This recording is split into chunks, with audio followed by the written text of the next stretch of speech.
Hey, this video is all about the presidency. Maybe you think you can be president, maybe you're just interested. Well, here we go. The president actually has 5 major roles: the head of state, the head of government, commander-in-chief, chief diplomat, and finally the chief executive. The head of state just means that they are highest ranking official in the sovereign state. Like in the UK, the Queen is the head of state. The head of government means that they chair the cabinet and can introduce bills into Congress through other people. Commander-in-chief means they are in charge of the military, land, sea, air, and the state forces. Chief diplomat means that they are in charge of meeting with other countries. Chief executive means that they are in charge of all the civil servants, and this is a lot. However, it might seem great to be the most powerful person on the planet, but it has some requirements, such as you must be a US-born citizen. If you aren't, you're like me and hard luck, we can't be president. If you pass the first requirement, congratulations, but now you've got to be 35 years old or more. So you might only have a little bit to wait.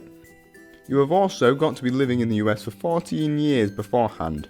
So if you pass the first 2 and you don't live there, you better get moving. That's basically it to be president. It also helps if you're into politics for a couple of years too, maybe a senator, or you could just be rich. Which all works out pretty well because you need to be 30 to be a senator. So, you have been selected by one of the 2 parties, the Democrats or the Republicans. Maybe even you've gone independent, which has its own challenges. Now, the election is on the first Tuesday after the first Monday in November. That is just the way it is. It means that the earliest it can be is the 2nd, and the latest it can be is the 8th. When it comes to election day, people are going to be voting other people into the Electoral College. This is made up of the Senate and the House. This means that the Electoral College is proportional to the population of each state. The minimum votes a state can have is 3, 2 senators and a member of the House, and the largest is California, to whom have 55 votes. The states in order are, be wary, I'm going to go through this pretty fast: California, Texas, New York, Florida, Pennsylvania, Illinois, Ohio, Michigan, Georgia, North Carolina, New Jersey, Virginia, Washington, Tennessee, Massachusetts, Indiana, Arizona, Maryland, Minnesota, Missouri, Wisconsin, Alabama, Colorado, South Carolina, Kentucky, Louisiana, Connecticut, Oklahoma, Oregon, Arkansas, Iowa, Kansas, Mississippi, Nevada, Utah, Nebraska, New Mexico, West Virginia, Hawaii, Idaho, Maine, New Hampshire, Rhode Island, Alaska, DC, Delaware, Montana, North Dakota, South Dakota, Vermont, and Wyoming. However, there are some states which are more important than the others. These are actually known as swing states. What this means is that there is roughly an even divide between the 2 parties, or an independent.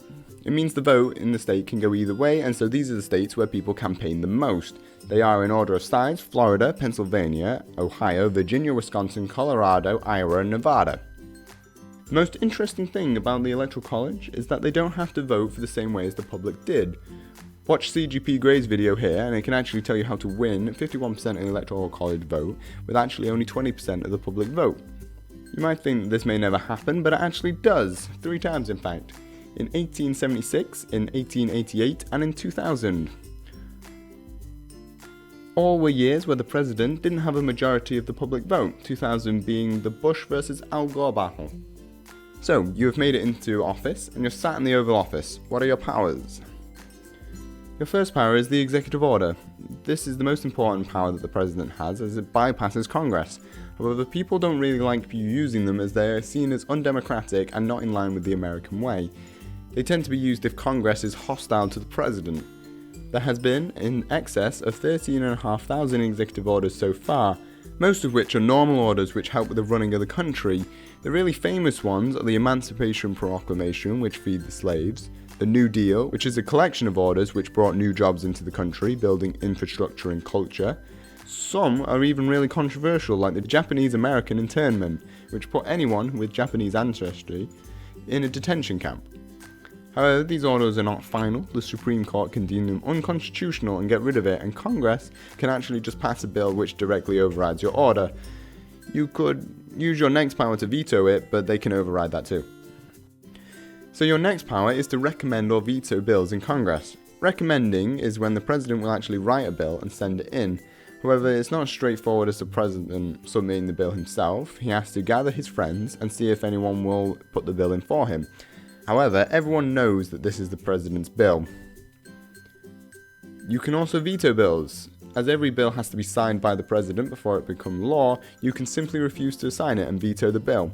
However, Congress can then override you with a 2/3 majority and it will be passed into law anyway.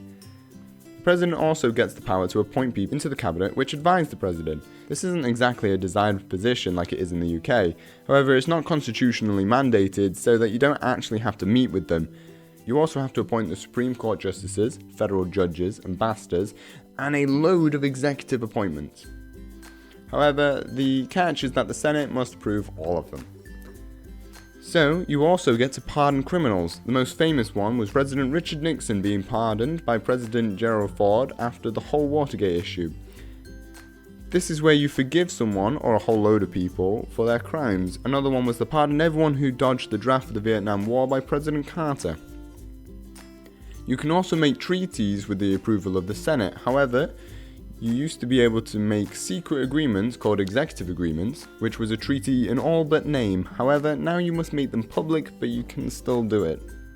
You can also declare war on someone, somewhere, or something, only for 90 days, where it must be then approved by Congress. They will normally agree with you, as it is difficult to get all your troops out afterwards. Normally. That is it really, the President of the United States of America. Up next is Congress. See you there.